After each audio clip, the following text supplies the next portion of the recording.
Hello and welcome to Plastic Classics Day 4. In this video you get to see me remove the engine. It's not quite done to the sort of standard health and safety regulation, shall we say, but it is out. After that, separate the engine from the gearbox, and yeah, we strip off everything that's left on the chassis pretty much, and that's about it. I forgot to film an introduction to this video, which is why I'm now filming it in London, because I'm in London right now.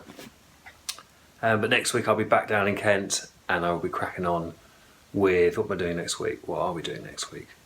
We've got to take the chassis out because we did in the end decide what to do with the chassis, which we will see in the video coming up. Anyway, I hope you enjoy it.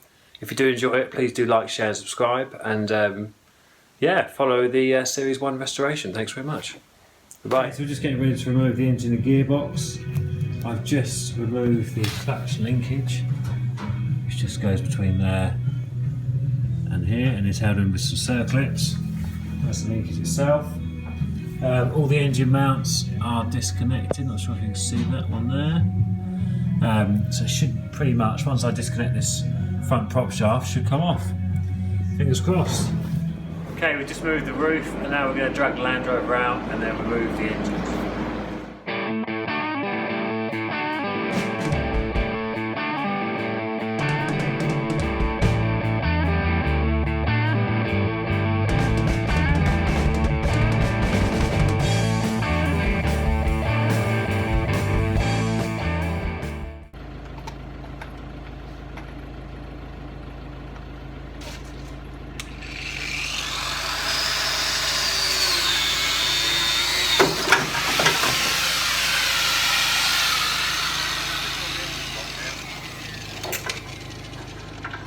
Well, it's an interesting angle. Does that wake you up? And it did wake me up, yeah. Oh, God. I'll admit, this possibly isn't textbook. I don't think that's going to go anywhere.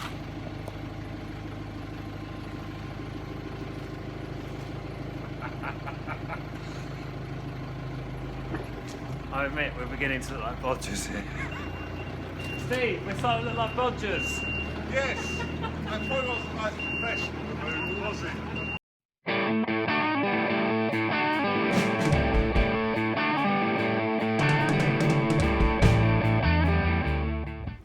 Okay, so there you have one engine and gearbox out and one completely naked chassis. It's a lot easier when you've got a telehandler, I can tell you. So that's it for today. Me and Steve have had enough. It's cold, it's damp. Steve, show 'em.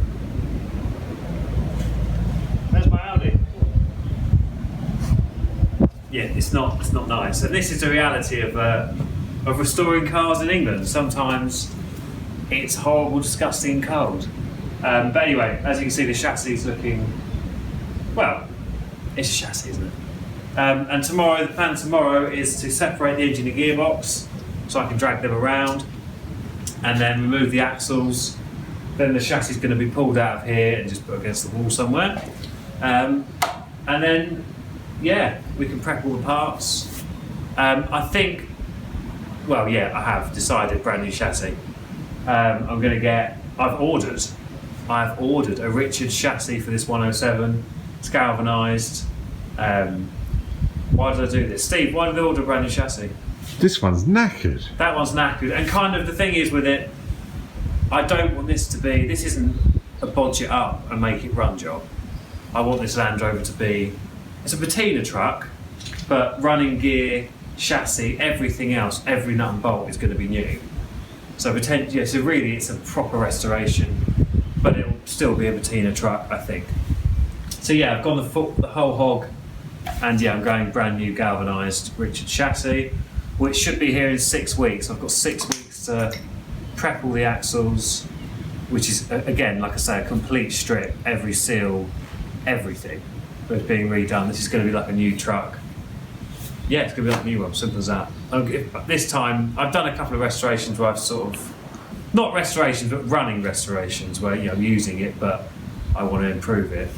This is going to be 100%. We're not messing around this time. So yeah, tomorrow I'll show you what's left of our chassis. Maybe someone will buy it. If you want to buy this, Let me know. It is savable. I mean, you know, with Start bidding at £1. Yeah. Really, I mean, realistically, all it really needs is a new rear cross member. It needs new outriggers. It needs a new, probably front half chassis, which means this centre section, lovely. There's this industrial process that I think it needs. It's called crushing. Cheers, Steve. Make it a brand new chassis. Anyway, talk tomorrow. This is Brassic Classics. Bye bye. This is what happens when you get distracted from your Series 1 Land Rover by a 1973 Honda mountain bike. This is what you shouldn't do when you're on bed. Ride a Honda mountain bike, but they live once. I can't really bend my leg. When you go around the bend, I'm trying. pull your leg in as close to the tank as you can, else it hits the handlebars.